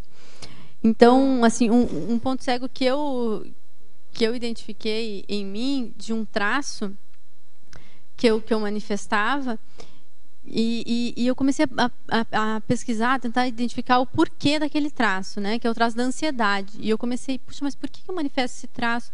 E comecei a estudar e estava focando muito na ansiedade. E eu identifiquei que um ponto cego que eu tinha era o traço da procrastinação. Então, eu acabava deixando muitas coisas para fazer depois, e aquilo me gerava uma ansiedade profunda. E a causa disso deve ser perfeccionismo. Exatamente. Aí o diagnóstico já está feito. Então agora é partir para ação, né? Agora, o feedback é o que faz o ponto cego ser evidenciado muitas vezes, né? Que a pessoa fala uma coisa, eu nunca pensei nisso. Isso mesmo. Só foi o reforço, como é que é? Não é devolutiva. Fatologia, página 26, quarta linha, de baixo para cima. Poderia explicitar a heterocrítica empática e, em seguida, a heterocrítica corretiva? Tá. Então, a heterocrítica empática é no sentido de você realmente se colocar no lugar da pessoa para poder fornecer o feedback, né? Então, você se perceber enquanto consciência, manifestando aquele traço, entender a realidade dela, se colocar no lugar dela mesmo. E daí fornecer uma heterocrítica, né? Fornecer o feedback. Então, de maneira o mais empática possível. Que o efeito acaba sendo sempre mais positivo, que a pessoa entende que realmente você compreendeu o micro-universo dela. E a heterocrítica corretiva é no sentido de correção mesmo. Então, a criança vai colocar a mão no fogo. Você corrige ela de que ela não deve pôr a mão no fogo porque ela vai se queimar. Então, é no sentido de correção mesmo. Fatologia, página 27, última linha. Poderia falar a respeito de um feedback com foco no melhor para todos?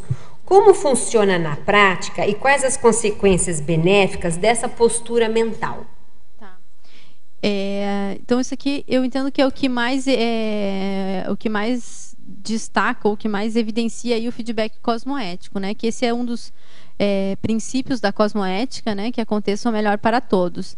Então, quando a gente pensa num feedback com foco neste princípio, os efeitos disso são muito positivos para todos, né? Se o feedback é com foco no melhor para todos. Então, no momento em que você está deixando de pensar simplesmente em si, e lembrando que a gente falou que uma das maiores dificuldades era o processo egóico, no momento em que você deixa de pensar no próprio ego, né, deixa de ser o centro ali, e passa a ter o cosmos, né, ter todos como foco no melhor para todos, você qualifica, né, não só o feedback, como os resultados daquele feedback, né?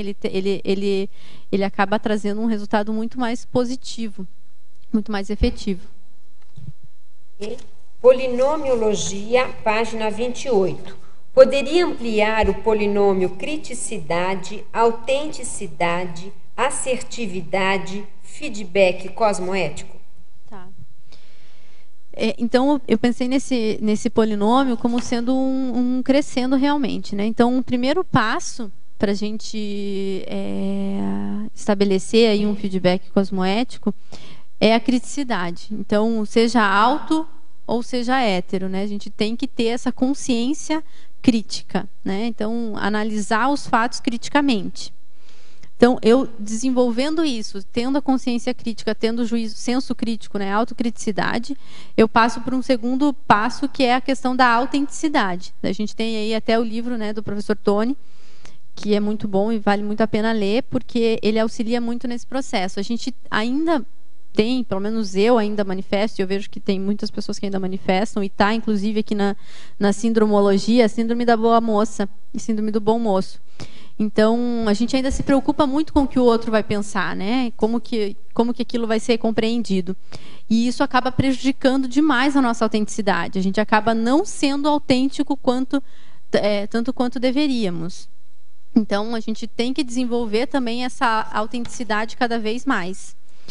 Então, a gente já tem criticidade, já tenho autenticidade, então agora eu preciso desenvolver a minha assertividade, né? Saber dizer o que tem que ser dito da melhor forma possível, do melhor momento possível, com objetividade e de forma que a pessoa realmente compreenda o que está sendo dito. Então, tenho que ser assertivo nesse sentido. Para só então a gente conseguir chegar no feedback cosmoético. Né? Tendo todos esses outros fatores anteriores, daí a gente consegue construir uma heterocrítica, construir um todo, né? Um crescendo com a pessoa, para chegar a fornecer aí o feedback cosmoético. Paradoxologia, página 28, primeira linha. Poderia expandir o paradoxo, a amizade, debate? Era a mesma pergunta dela. Tá, foi o que eu comentei ali um pouquinho, no sentido de a gente tem diversas amizades, enfim, e cada um tem seus traços. E você evidenciar traços fardos ou, enfim, determinadas atitudes desses amigos, dessas pessoas queridas, não necessariamente desqualifica a amizade. Pelo contrário, ela potencializa, né? Ela deixa as pessoas mais próximas, mais cúmplices, né? Porque o outro está tentando te ajudar. Então, a amizade debate justamente nesse sentido. Tem até o verbete, que, se não me engano, é da Adriana, né? Que é o paradoxo amizade debate. Que ela traz justamente isso. Então, a gente poder desenvolver entre os nossos amigos a capacidade de discordar de alguns fatos e mantendo a amizade, né? Sempre priorizando ali o binômio admiração-discordância. Então, a base, acho que, desse paradoxo, que é a base, né? Exatamente. Então, a gente poder ter essa liberdade, né? De poder conversar e dialogar e trocar feedbacks, tudo mais. Ok? Mitologia, só vou fazer essa, a gente passa para você. Mitologia, página 28. É a mesma pergunta do que a gente já falou, mas eu acho que vale a pena por causa de uma questão. Poderia falar sobre o mito do não julgar para não ser julgado? Aí vem a pergunta, ó. Em que situação devemos evitar o julgamento? Em que situação devemos evitar o julgamento? Eu acho que a gente deve evitar o julgamento imediatista, que está ali na fatologia, até como uma evitação. Então, aquele julgamento de que você mal conhece a pessoa, mal conhece, ainda não aprofundou naquela determinada situação problemática, e você já faz um julgamento de imediato, né? Assim, faz de acordo com os seus princípios, sem analisar o fato. Então, acaba sendo muito a priorista. Então, nesse sentido do julgamento a priorista, é que ele deve ser evitado.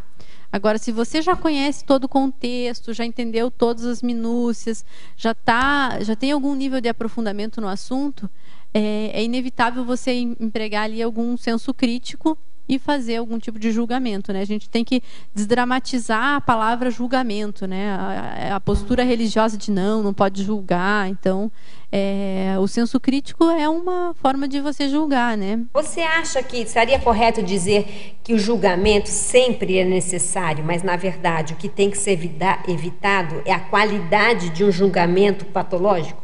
Ou seja, o julgamento em si ele sempre tem que ser feito. Mas a patologia não.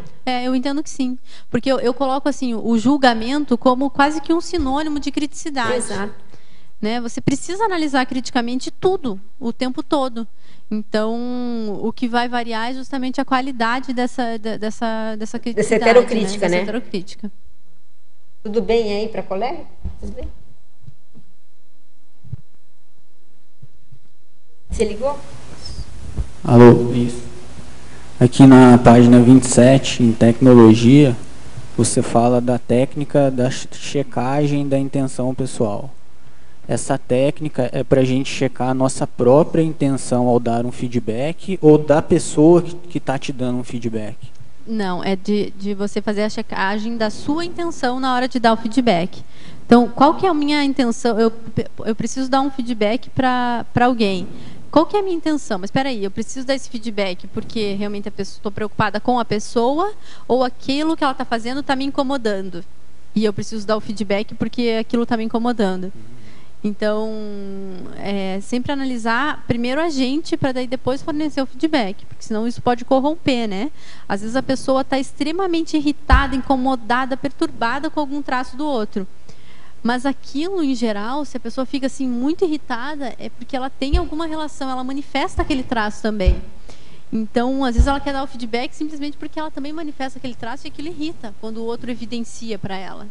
Então, fazer essa checagem, se você não tem nenhum pseudoganho ali, ou você quer que a pessoa mude simplesmente para se moldar da forma com que você acha melhor, então isso aí tá corrompido, né? Não deixa de ser cosmoético. Tá, obrigado.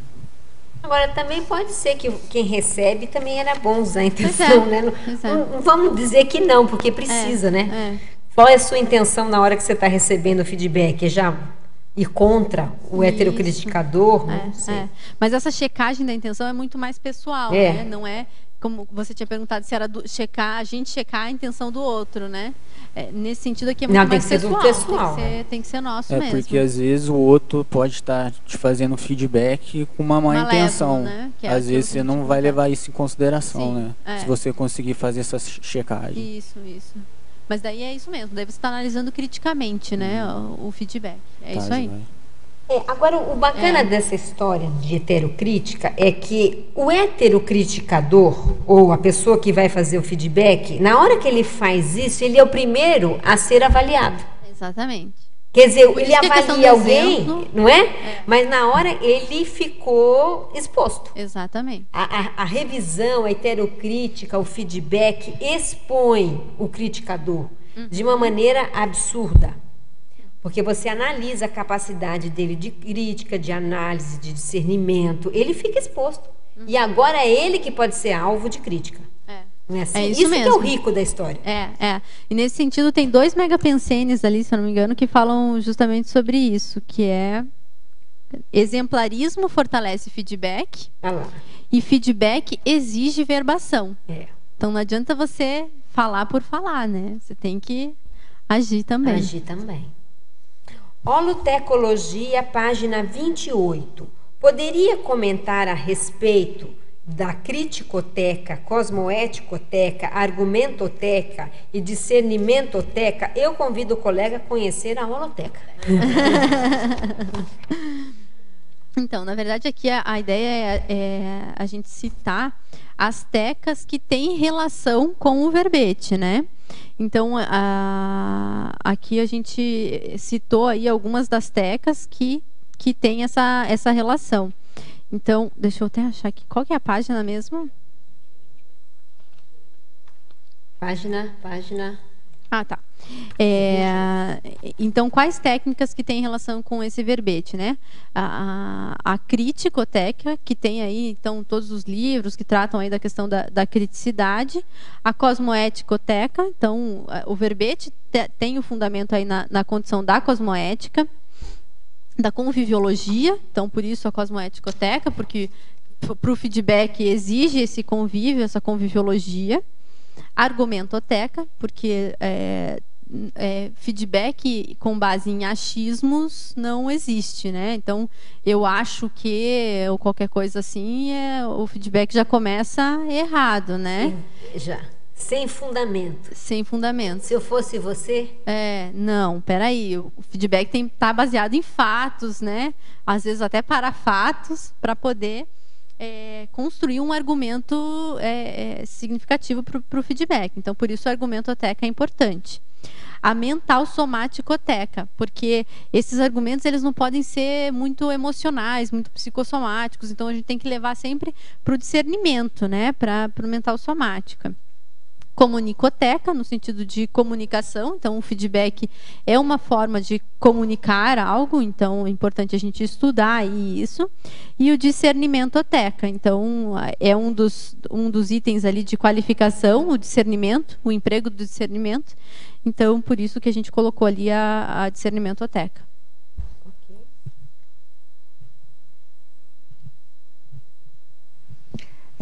Na página 28, voltando lá no paradoxo, o último paradoxo, o paradoxo de falar pouco dizendo muito.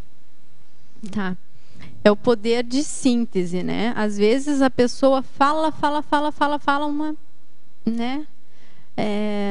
Lê uma dissertação de mestrado e não diz nada, né? Não, vai e volta e acaba não conseguindo falar o que tem que ser falado. Ao passo que às vezes a pessoa fala pouco, mas aquilo tem um efeito gigantesco na realidade daquela outra pessoa. O que você acha que faz com que isso aconteça? Você fala um pouquinho, mas dá um efeito gigantesco. Isso é fato. Eu acho que o entendimento da realidade daquela consciência e o poder de síntese de quem fornece. Então, assim, acho que até é importante para a gente desenvolver esse poder de síntese, né? Porque o que eu observo é que, às vezes, quando a pessoa fala demais, aquilo se perde. Depois a pessoa já não lembra mais o que foi dito, né? Foi dito tanta coisa. E nivela por baixo, né? Nivela por baixo. Agora, quando a pessoa fala pouco, mas vai no núcleo do problema, né? Vai no ponto, aquilo fica reverberando, né, para a pessoa. Toda hora vem aquela frase ou aquela coisa aquele feedback, como se fosse quase que um mantra, né? A pessoa fica lembrando toda hora daquilo e aquilo vai gerando uma repercussão positiva. Então, às vezes falar pouco, mas dizendo muito é mais importante do que... Tem uma frase, né? Para quem sabe ler, letra é letra e pinga é pingo. Tem outra lá, para um bom entendedor, meia palavra basta. Isso aí. Um olhar basta. Um olhar basta, exatamente. Um olhar basta. É isso aí. O professor, quando ele mediava a tertúlia aqui, um teletertuliano fez uma pergunta para ele e ele respondeu: escute mais e fale menos. Não, eu já fui no ECP2 que o aluno chegou para a Conciex e perguntou assim: qual que seria uma recomendação básica para mim, prática? Ele falou exatamente a Conciex: fale menos e escute mais. É isso aí. Não é? O pessoal fala, né? A gente tem 2 ouvidos e uma boca, né? Justamente para isso, né? Para a gente ouvir mais do que falar. Tem um aspecto também, às vezes só a presença da pessoa já fala, né? Dependendo do contexto do holopensene, da energia, né? Que a gente que entende, pelo menos pesquisa esse assunto, tem que começar a ver isso. Não, e tem aquela pessoa que ela chega e ela... É como se ela fizesse uma restrição do patológico naquele ambiente. Tudo que é patológico não consegue se manifestar. Já viu? É interessante isso. A presença dela nivela por cima. Ela chega e o ambiente muda. O inverso também é verdadeiro, né? A pessoa chega e nivela por baixo. Só pela presença daquela pessoa, pelas energias, né? Pelo padrão holopensênico, é capaz de fazer isso. Na página 27, teria como você ampliar o sinergismo organização pensênica, feedback cosmoético, que está na 2ª linha, né? E na 3ª linha, o sinergismo, autenticidade, coerência. Tá. Às vezes a pessoa quer dar um feedback para o outro, mas ela não consegue organizar os próprios pensenes. Então aquilo dificulta porque a pessoa não consegue criar uma linha lógica de raciocínio. Então ela acaba se perdendo nos próprios pensamentos. Ela não consegue estruturar de uma forma ordenada, didática, que ela possa dar o feedback. Então ter essa organização pensênica favorece que a gente consiga construir uma linha de raciocínio na hora de dar o feedback. Né? Isso. Priscila. Então, qual que era o outro sinergismo que você... Coerência, tá. Então, autenticidade é no sentido do que a gente já falou, né? A gente ser cada vez mais autênticos aí na hora de falar. E coerência no sentido do exemplarismo e da verbação. Então, não adianta a gente falar o que pensa, mas isso não coincidir com o que você faz. Porque daí não tem coerência. Então, a autenticidade não é só falar o que pensa aos quatro ventos, mas aquilo não ter uma convergência com as tuas atitudes, né? Então, isso tem que andar meio que junto, né? Priscila, você já comentou um pouco sobre para-dever. Eu gostaria que você comentasse para-direitologia, né? O feedback cosmoético com relação à para-direitologia. Você poderia ampliar? Tá, posso. Então, eu entendo que o feedback cosmoético é um para-dever intermissivo, na medida em que ele favorece e auxilia o desenvolvimento das consciências. O desenvolvimento das consciências, o desenvolvimento da maxi-proexis grupal. Então, o feedback cosmoético ele favorece muito essa condição do maxi-mecanismo. Então, cada mini-peça pode ser auxiliada pelo processo de feedback. Então, nesse sentido, eu entendo que ele é um para-dever. E, em razão disso, eu entendo que o para-direito tem total relação, porque se é um para-dever nosso fornecer o feedback cosmoético, a gente também tem o para-direito de receber. Então, essa troca todas essas inter-relações, é o para-direito quem vai orquestrar, né, digamos assim. Então, nesse sentido que eu entendo que o para-direito tem bastante relação com até porque o título seu é cosmoético. A gente sabe que para-direito e cosmoética andam juntos. Exatamente. Até certo ponto. Né? E se há interação, onde há interação, né, entre pessoas, há o direito, né? Então, no extrafísico isso também vale. Priscila, na página 29, em exemplologia, resume um pouco o seu verbete. Você poderia dar uma geral para nós? Claro. Então, aqui também é um crescendo, né? O feedback cosmoético básico, como sendo aquela heterocrítica, porque às vezes a pessoa está dando um feedback, mas de um traço positivo da pessoa. Então, é um feedback cosmoético, mas é um feedback cosmoético mais básico, né? Você não está trazendo nenhum traço para a pessoa reciclar, você está reforçando um traço positivo. E daí vem o feedback cosmoético intermediário, que daí você já começa a evidenciar alguma reciclagem que a pessoa precisa fazer. Mas ele ainda é um feedback cosmoético de traços mais evidentes, assim, né? Então, é intermediário. E o feedback cosmoético avançado, ele já tem essa condição de ter uma qualificação e intensificação maior do parapsiquismo, e ele favorece essas reciclagens mais profundas. Então, são aqueles feedbacks mais sérios, né, que a gente precisa fornecer e precisa receber também. Então, aquele feedback que vai mudar a pessoa intraconsciencialmente, vai mudar, às vezes, aquela questão que a gente falou de mudar o rumo da vida da pessoa, às vezes, de reciclar um traço que era um mega travão evolutivo. Então, são traços que vão mais a fundo. Impactoterapia, né? A impactoterapia pode entrar. O que a gente andou estudando aqui, que era cirurgia de destino. Não é esse termo, cirurgia de destino? Às vezes um feedback é uma cirurgia de destino. Isso mesmo. É isso aí. Tem mais uma coisa? Priscila, eu queria que você falasse um pouquinho, já que não deu tempo ainda de você comentar, das suas otimizações na página 29, porque eu acho que aí é o lado sadio, né? Do que a gente pode fazer para melhorar o feedback. Isso, tá. Então, eu coloquei ali, em relação à conviviologia, né, 10 posturas que otimizam a emissão de feedback. Mas também também acabam auxiliando também para receber o feedback, né? Não é exclusivo para a emissão.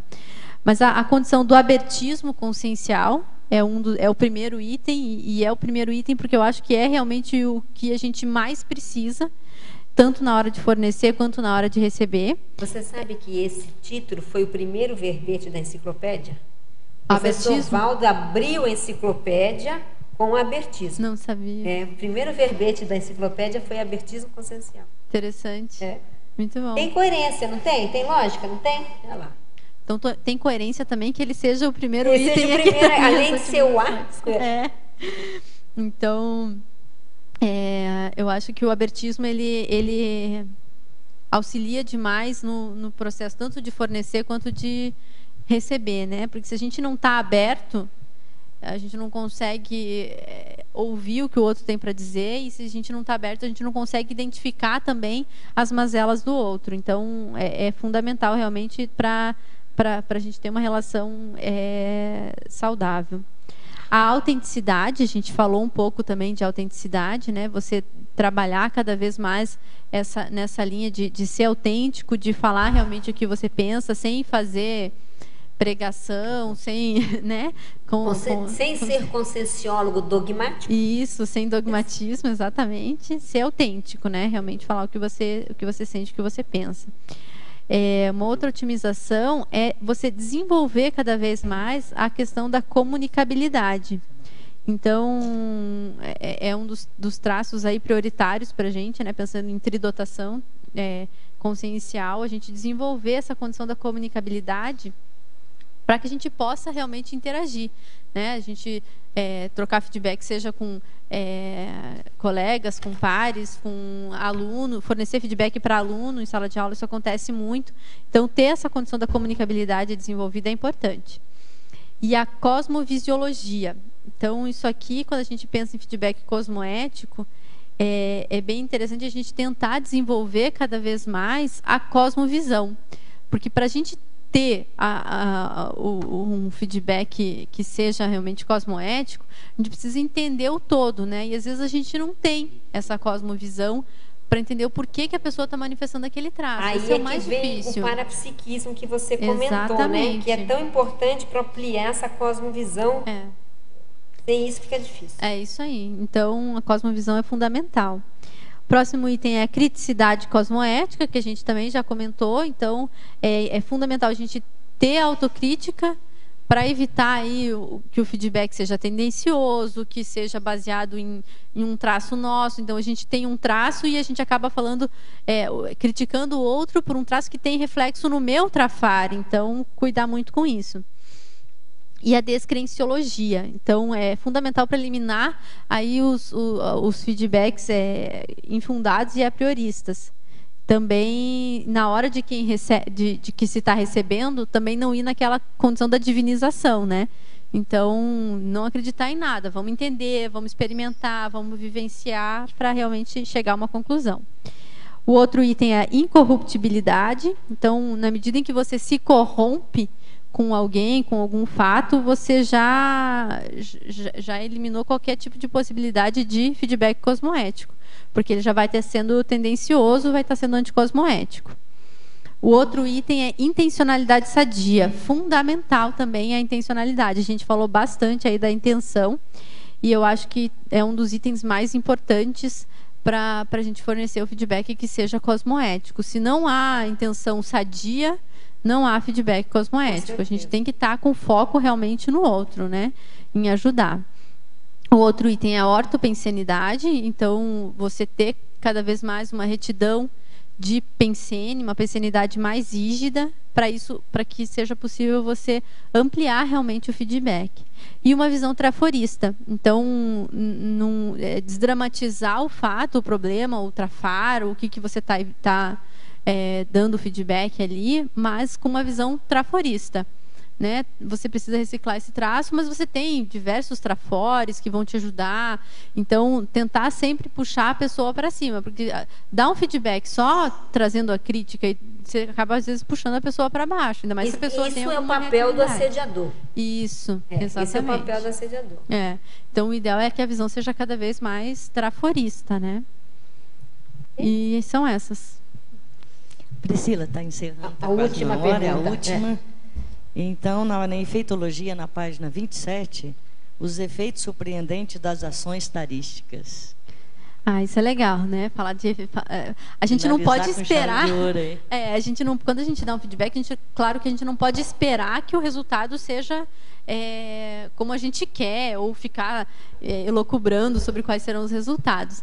Mas ver os efeitos positivos do feedback é muito gratificante, né, para a gente, quando a pessoa recicla, e muitas vezes você vira até uma referência, a pessoa vem te conversar contigo, falar, puxa, aquele dia você me deu tal feedback, foi tão legal, eu consegui reciclar, aquilo me ajudou demais. Então, esses efeitos, eles são muito gratificantes, acho, para quem fornece o feedback e para quem recebe também, porque a pessoa fica, cria um vínculo, né, com quem forneceu aquele feedback. Então, é bem gostoso.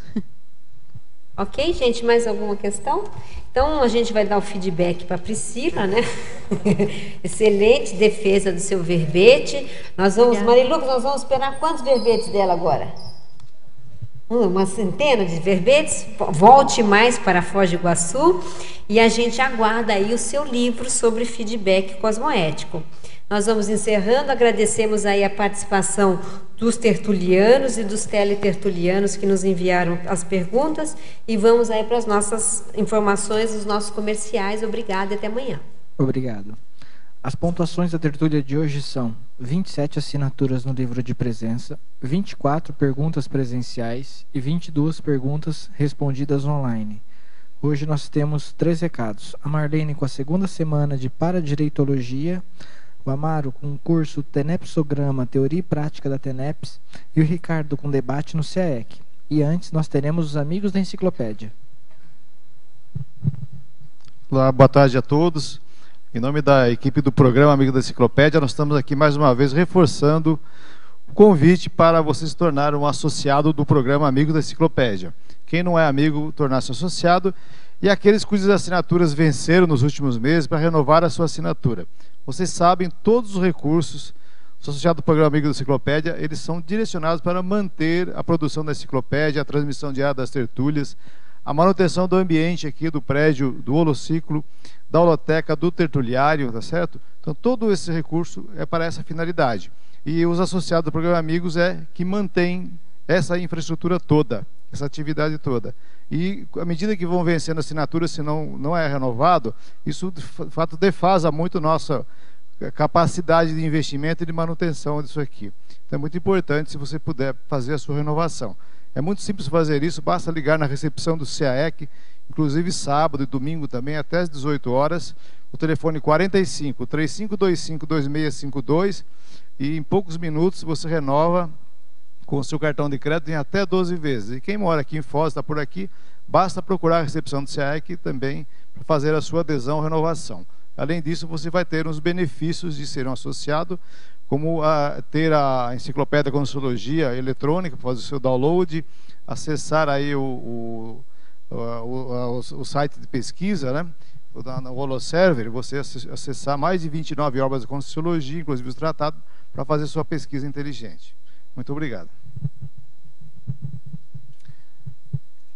Boa tarde a todos. Em nome da Juriscons, Associação Internacional de Paradireitologia, e do CAEC, eu convido a todos os tertulianos e teletertulianos para a segunda semana da Paradireitologia, que vai ocorrer no período de 5 a 13 de agosto deste ano, aqui na Cognópolis de Foz do Iguaçu.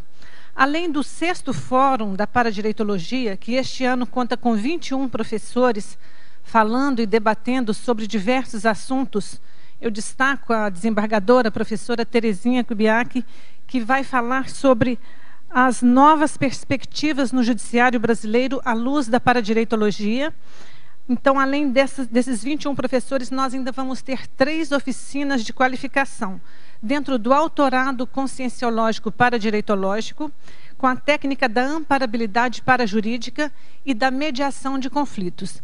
E, para encerrar o evento, nós vamos ter um acoplamentário com a temática Paradireito e Autotransafetividade, com os professores EPICONs Cristina Aracaki e Everaldo Bergonzini. Então, eu aguardo vocês e as inscrições estão sendo realizadas no CAEC. Obrigada. Boa tarde a todos. Estamos aqui para convidar vocês para o curso Tenepsologia, Teoria e Prática da TENEPS, com os professores Amaro Krob e Valquíria Krob. É a primeira atividade organizada pela Pré-IC TENEPS em Foz. Será nos dias 20, 21 e 22 desse mês, no próximo final de semana, e será das 19 às 20 na sexta-feira e das 15 às 18 no sábado e no domingo. Na sala 1 do pavilhão parapedagógico. É o local onde ocorrem as dinâmicas. Serão 3 aulas de 3 horas, com técnicas energéticas parapsíquicas interassistenciais ao final de cada uma dessas aulas. A aula 1, Bases da TENEPS, será uma exposição e um detalhamento da técnica a partir do manual da TENEPS. A aula 2, Consolidação da TENEPS, fará uma abordagem às questões necessárias ao desenvolvimento da TENEPS, com foco nas recins e ressexes pessoais. E a terceira aula, TENEPS Avançada, trará reflexões sobre a consciência tenepsista veterana, a caminho da TENEPS 24 horas, da UFIEX e da desperticidade. Será... o pré-requisito é um curso de entrada da Conscienciologia e as informações estarão ali na recepção do CAEC. Muito obrigado. Boa tarde a todos, tertulianos e teletertulianos, pesquisadores sobre pacifismo e sobre belicismo. Gostaria de convidar todos para participar do debate do CAEC agora às 3 horas da tarde, no salão anexo ao restaurante. O tema do debate será sobre o sentimento de raiva. Esse tema é um tema que faz parte, em maior ou menor grau, da autopesquisa de todo mundo. Então, venha participar, venha refletir, venha contribuir com esse debate aí, para que ele possa ser mais, então, frutífero. Obrigado.